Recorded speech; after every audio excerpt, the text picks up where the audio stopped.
Tell us what you caught, Daddy. Caught 2 or 3 trout over 20 inches.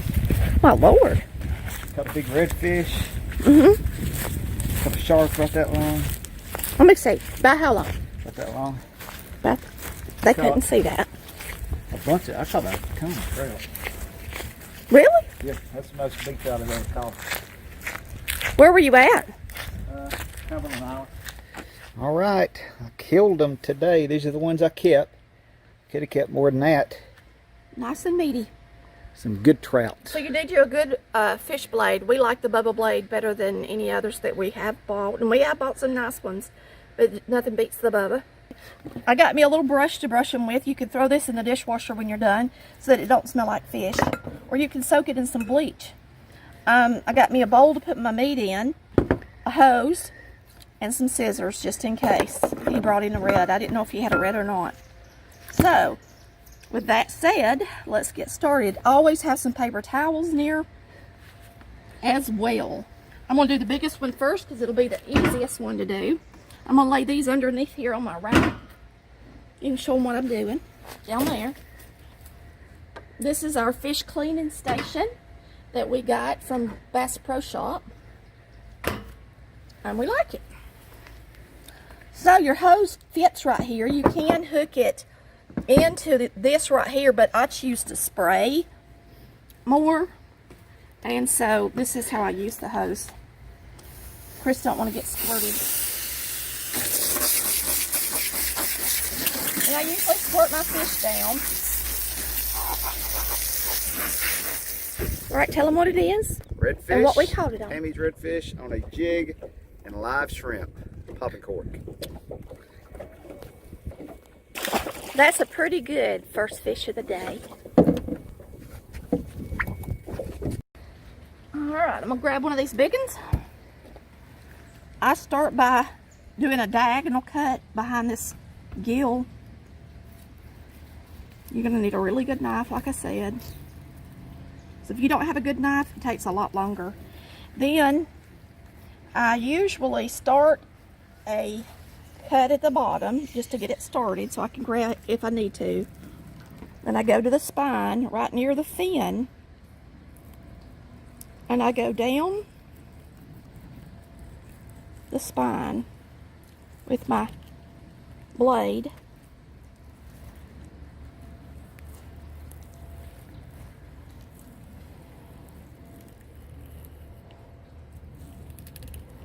And then, come on this side, baby. Or just stay right there. And then you're just going to try to stay really close to the spine of the fish. And you're just going to keep slicing. And don't use too much pressure. It don't take a lot if you got a good knife. You don't want to slice your finger out, go through the other side and slice your hand. Now the way that trout meat is, once you get down to their belly, you start to see this right in here, and it starts to release to where the stomach is. And there's really not much meat right there anyway. I did cut his bloodline, which I try not to do. And then you just run your knife up through there like that, and you've got a nice fillet. Now, you can check for bones with your fingers. If I ever have bones, it's usually on this side. You can see where those veins right there are. They're usually right in there. If there's a bone or two, and I think I feel a few. So you could just go underneath here. I don't think there was one in there. And slice it off if you need to. You can see where I've done that over here on the table a few times once I get my fillet. And I'm going to go ahead and fillet this whole fish, and then I'm going to show you how I take the skin off of a trout. Some people don't even take the skin off, they just eat it. But me and Chris like to take the skin off before I fry them.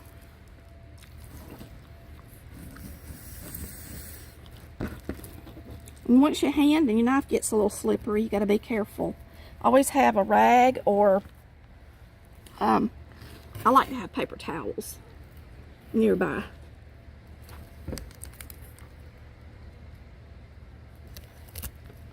Yeah, I was hoping I would catch a flounder today, because we like to eat flounder. She likes to clean. You can see where that fin is. Got to get between the fin and the fish, the meat. She likes to clean flounder and trout because they're the easiest ones to clean. And I don't like to do flounder unless they are fat. Yeah, they can be skinny. Yeah.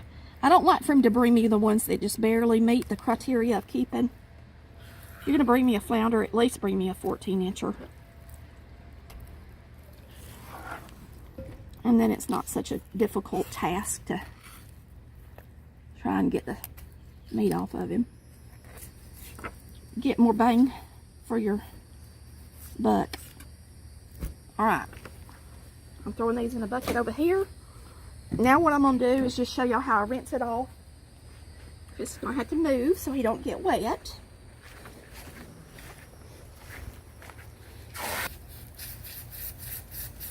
Now these are really slimy on the other side, so they're hard to hang on to. So you got to be careful.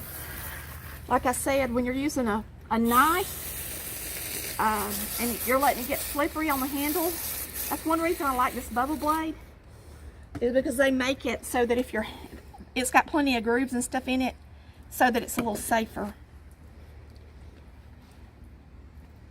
Be cutting a fish up with. Alright, we're going to get out a couple of paper towels. And I got me a bowl. And what I do is I just take the end of the fillet, I hold it with my paper towel like that. I take this knife, and you can take the actual skin and rock it back and forth like this. Gotta be careful not to let it hit the ground, and take the skin off the back. That's all you gotta do. Pretty doggone simple, ain't it, y'all? This one's got a little bit of something on it.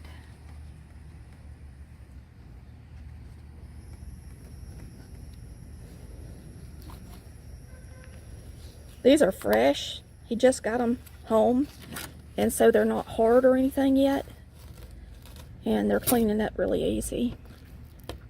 See? And there ain't no skin left on that. And no meat left on that skin. This is a bigger fish, so I'm gonna take that out.